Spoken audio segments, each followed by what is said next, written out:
Alright, strap in. I think this is going to be a long one.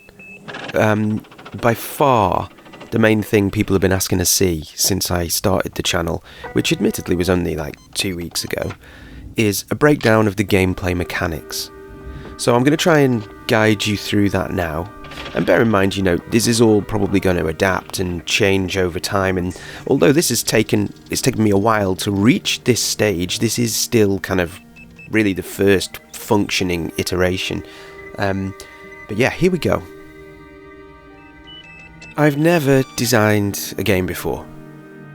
I thought quite hard about what I wanted to achieve and how to manage my expectations with this.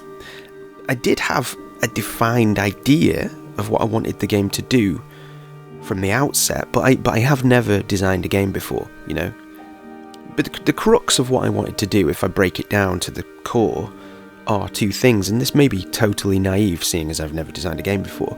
The first was for it to be fun. That's fairly obvious. Okay, yeah, obvious, I know, but still it does need to be that, it needs to be something enjoyable and replayable, and that's a minimum. But something else I wanted to do, and again I had no idea how to achieve this, I still don't, if I'm being completely honest with you, is a game that can vary in complexity depending on how the players choose to play. So a crucial kind of thing here is that I want this game to be suitable for kids as well as adults. Half the reason, or maybe even more, for starting this in the first place was to make something cool with my kids. And me too, obviously, but yeah, so it needs to be simple enough that kids can pick it up, but that there's also enough potential complexities in the game that adults can be challenged too. And when I say suitable for kids, I don't mean that I want to dumb it down. I don't believe in doing that at all. I mean, my son Ford is 8 years old, and he can play Magic the Gathering totally fine. I mean, he's not using the game to build a Turing machine or anything like that, but there are levels of play with Magic the Gathering. You can play the same game in basic form or a more complex form if you choose to. A really great example of that sliding scale with games is chess. Last January, a bit of a New Year's resolution of mine was to learn chess, because I'd never played it before, I didn't know the rules or anything, so I did, and I thought, whoa, I've learned this pretty fast, I'm pretty good at this. And then I realised quite quickly, I haven't learned chess, I've just learned how the pieces move. Obviously, anybody that plays chess will know there's a difference there, because chess as a game can be remarkably simple or bafflingly complex, and everything in between. So after a period of, oh wow, I am really terrible at this, followed this realisation that actually no, chess can still be fun, you just have to be matched against someone of the same level. Enter my 8-year-old again. But the point is that in chess, a game between two 400 ELO players will be pretty balanced, but a 400 ELO player, for example, versus a 2000 ELO player is going to be a total bloodbath. And look, I guess I should point out here, please don't misunderstand me, I'm not claiming to be like inventing the new chess or the new Magic the Gathering or anything like that, and maybe I've taken this analogy too far and shot myself in the foot here, but what I'm getting at is that ideally there would just be some kind of curve in the game so that it can flow in a basic way, but that there's also scope for it to at least feel like something more tactically complex, even if that level of detail isn't quite as granular as chess or Magic. And that's all, in an ideal world, of course. As I mentioned earlier, I have absolutely no idea how to do this. Although, an interesting thought did occur to me the other day. Don't worry, I am going to get to the mechanics. If you just let me have this one last analogy and I'll explain. So, when Alexei Pajitnov invented Tetris in the early 80s, I bet he did not envision that in 2024 there would be like world championship Tetris tournaments, kids with weird gloves, rolling original NES joypads, and 15-year-olds basically breaking the game month by month and getting further than anyone was ever supposed to. Alexei made a game to a point, And the innovation that evolved that game came from the players. Which leads to this interesting thought that I had, which is that perhaps a game's designer is not the person to define how complex their game can or cannot be. And that might sound weird because, a game's designer needs to design a fundamental functional version of the game with certain limitations in mind and stuff, but it's very hard. I mean, it's arguably impossible to imagine all outcomes, And so I guess my point is that if there are at least some variables, and if there's enough scope for tactics and strategy, then people will find a way to raise the complexity of their games, I think, to game the game. So for now, I think I'll end this stream of consciousness with just this thought that I think the onus on me is just to make something fun with variables. Right, calm down. Mechanics are coming. I just want to talk about one other thing quickly. The concept. I want there to be some kind of story-based reason for what's happening. And I'm still toying with this, reconciling this in my head. But I'm essentially playing with this idea that you are scientists studying the clashes between kaiju. So if you watch the lore video, you'll know that humanity studies and learns from the kaiju. But one thing I didn't touch on fully yet is that in the lore, humans can have this ability to sort of summon specific origins of kaiju. So think of like how they use the thumpers in Dune, if you've seen or read that. It's kind of like that. And so in this game, you'd be doing that and kind of monitoring the ensuing battle as scientists watching this event unfold. So it's not like Pokemon or something where you have control of your beast and make them do certain moves and stuff. The scientists don't have any control over them. They just study. So that's where this needs a little more thought on my part, I think, because, it could easily be perceived as just basically like a cruel blood sport, just pitting these like beasts against each other. But it's not. It's science. So yeah, I need to find a reason why it's not just a cruel blood sport. For now, whatever that ends up being, at the moment we can kind of boil it down to this: is scientists summoning kaiju into battle. The game is designed for 2 or more players. As decks increase in size, more players can probably be better accommodated, like 2, 3, 4, maybe more. Players would even potentially be able to build bespoke decks eventually if the card count increases. There may end up being different rule sets and different ways to play the game as well, but what I'm about to outline is the standard approach. So initially, 2 players is ideal at the moment, given that the deck size is about 70 cards. There are 70 cards in the deck, 3 types of cards amongst those 70. The first is pretty self-explanatory, and they are Kaiju cards. There are 42 Kaiju cards. Kaiju cards will have, as well as the artwork on them, they will have the Kaiju name, the Kaiju origin, and remember there are 7 origins: fire, water, nature, mutant, spirit, alien, and tech. And then the card will also have the base stats for this Kaiju, which are each out of 6, so that's power, defense, and speed. I could do a whole other video on the balance and distribution of points for stats, but let's just say that most Kaiju tend to have a point spread of between sort of 12 to 15 over these 3 stats. So there are no 666 Kaiju. Sorry, death metal fans.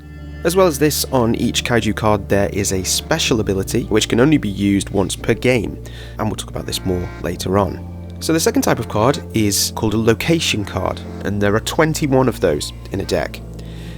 These define the scene of the contest, so just like in Kaiju movies, this can vary throughout the battle. So a Kaiju will be fighting in a city, and then they'll be like barrel their way into like a seaside port or something. But basically these battlefields or battlegrounds, might actually be a better name for the cards, actually, battlegrounds or battlefields. So a location or battlefield can boost or debuff a Kaiju's stats depending on the relationship of its origin, if that makes sense. So for example, a water Kaiju fighting in a water location might get a buff to 1 or more of its stats, whereas if the battle switches to a spirit location, then neither water nor fire will receive buffs, but if someone plays a Spirit Kaiju in conjunction with this new location, it will likely gain a buff. So this allows players to swing the balance of the combat quite dramatically, adding kind of plot twists. Speaking of plot twists, the third type of card is another location card, but it's a special type of location card called an event card. And these not only provide the same sort of buffs and debuffs as the standard location cards do, but they also trigger these powerful one-time events, which usually have kind of ruinous repercussions, like, for example, sort of a tidal wave, which forces your opponent to remove all non-water kaiju from the battlefield, or a power plant explosion or something, which deals 4 damage to all active non-mutant kaiju. And there are 7 of these event cards in a deck. So altogether 70 cards, split over 42 kaiju cards, 21 location cards, and 7 event cards. Okay, so let's have a look at how to set up a game.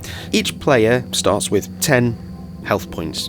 We shuffle the deck, 70 cards shuffled, and each player draws 7 cards to start. Don't show your opponent your cards, and no hand can exceed 7 cards at a time. If it does, a card must be discarded to the research facility. And the research facility is the equivalent of like a graveyard. There is another mechanic to the whole 7 cards thing, but we'll talk about that later on. For now, let's move on and have a look at the table layout, which is quite simple. The active zone. This is where your played kaiju cards sit, waiting to go to battle. The combat zone is, as the name suggests, where the combat happens, and there's a space for an attacking kaiju, a location, and a defending kaiju. And then both players also have their research facility, and this is kind of like a graveyard, so kaiju in the research facility can only be recalled with very, very certain special abilities, very rarely. And that's all there is to it, really. The deck sits on the side, and on the draw phase, players will draw from that single deck, and that's it, it's time to play. But is it time to play? Because first of all, we have to decide who goes first. Now, I could just choose something arbitrary here, like, roll a dice or whatever. I'm a big fan of a quick round of, like, rock, paper, scissors to decide these kind of things. But I wanted to make it a little bit more relevant, so I did a little bit of research on the game Rock, Paper, Scissors. And Rock, Paper, Scissors originated in China during the Han Dynasty, but later evolved into a game called Mushiken in Japan, which is basically, you use your thumb, your index finger, and your little finger, and it's basically frog, slug, snake, which I thought, that has quite a nice synergy to kaiju with the animal themes, but also there's the Japanese connection there as well. So in Mushiken, the thumb, the frog, defeats the little finger, the slug, yes, the slug, and the little finger beats the index finger, the snake. Somehow slug beats a snake, and then the index finger beats the thumb, the frog. So frog defeats slug defeats snake, snake defeats frog, if that makes sense. So it's a bit weird that the slug beats the snake, but it turns out that that's basically some kind of translation issue. And when the game was adapted from Chinese to Japanese, the Chinese characters for venomous centipede were accidentally translated as slug. Nice. So, in fact, I liked this idea so much that I've introduced it into the game, so this is how you choose who goes first. But also I've introduced it into the lore as a game played by kids, used by adults to settle disputes and barters and stuff in the underground bunker cities too. So, yeah, Mushiken, frog, slug, snake. On turn 1, the starting player skips the draw phase and is immediately allowed to play their cards. On all other turns, players would start with a draw phase, drawing 1 card from the deck at the start of their turn. On your turn, you can play 1 kaiju card and 1 location card. Playing a kaiju card essentially means that it enters the active zone waiting to be called into battle. A location card, though, becomes active in the combat zone as soon as it's played. As well as this, you can also trigger the ability of any in-play kaiju on your go. Keep an eye on your hand limit though, because it's quite important, and here's why.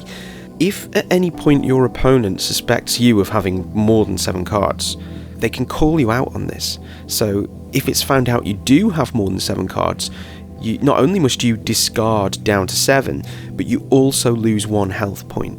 If a player accuses you wrongly though, i.e., you don't have more than 7 cards, then they lose a life. Location cards are played into the centre of the board and immediately become active. Only one location can be active at a time, and when a location is played, it's simply placed on top of the last location, negating all the previous location's buffs and debuffs immediately. The buffs and debuffs themselves are tracked by placing dice on the cards. I'm toying with this idea of like white dice for plus, black dice for black die even for minus. Split the card into thirds essentially and place a dice on the left of the card for power, middle for defense, and right for speed. So it corresponds to the order of the 3 stats. Battle phase. So Kaiju face off in battles, and here's how the combat works. Any number of Kaiju can be in the active zone at any one time, but only one can be chosen to attack. To attack, choose your attacker from the active zone and put it in the combat zone, and then call out its opponent from the opposing active zone. This Kaiju then also joins the combat zone, so we have attacking Kaiju, location, defending Kaiju. The way to attack is we essentially compare the attacking Kaiju's power against the defending Kaiju's defense. If the attack is not enough to defeat the defending Kaiju, both Kaiju retreat for this round. Any damage inflicted is healed as soon as the Kaiju re-enters the active zone. Damage does not carry over. If the attack though meets or exceeds the defender's defense, then the defending Kaiju stands to be defeated and its controller will lose 1 point, unless, and this is where the defending Kaiju has some options, some chances to swing things. A, after the attack is declared and the outcome of the power and defense is decided, both players have a chance to play any of their active Kaiju's abilities, and that includes the ones in the active zone. On occasion this can save a defending Kaiju, or it can be the boost an attacking Kaiju needs to win. So after all abilities have been played, there is still an option B. So Kaiju can dodge attacks, essentially, and the speed dodge mechanic is critical really. First of all, it can only be used if an attack would reduce a defending Kaiju's health to 0 or below. In this instance, the defending player has the option to invoke the speed dodge mechanic, and we essentially do a speed comparison. The defending Kaiju's speed compared to the attacking Kaiju's speed. If the defending Kaiju's speed is less than the attacking Kaiju's speed, the dodge mechanic fails, and the Kaiju takes full damage. However, if the defending Kaiju's speed is greater than or equal to the attacking Kaiju's speed, then the dodge mechanic is triggered. In this case, the player controlling the defending Kaiju rolls a d6 to see whether they dodge the attack or not. If they roll 1 to 3, dodge is unsuccessful and the defending Kaiju takes full damage. If they roll 4 to 6, the dodge is successful and the defending Kaiju takes no damage and retreats to the active zone where it heals. This makes speed like a critical stat in turning the tide of a battle. Similarly, location cards, that can swing the game as well, so you have these ongoing kind of buffs and debuffs to Kaiju based on origins or origin-specific buffs. And if you play a special event location card, then you get the one-time events, which add another layer of complexity to the whole thing. So there are quite a few variables in how you can swing the game to your favour. So how do you win the game? Well, every time one of your Kaiju is defeated, you lose 1 health point. If your health reaches 0, you lose the game. So that's not how you win the game, that's how you lose the game. But you get it, the other player would win.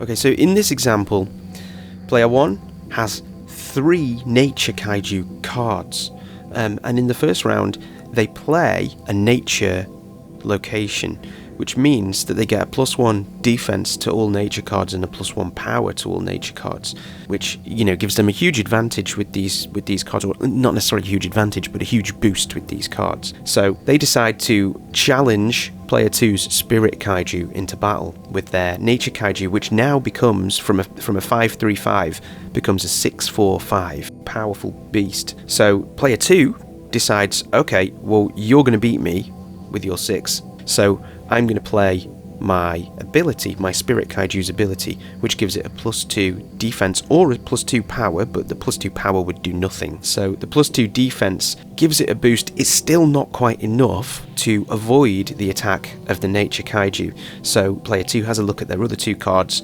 Are there any abilities here that can do anything for me? Warp barrier, no.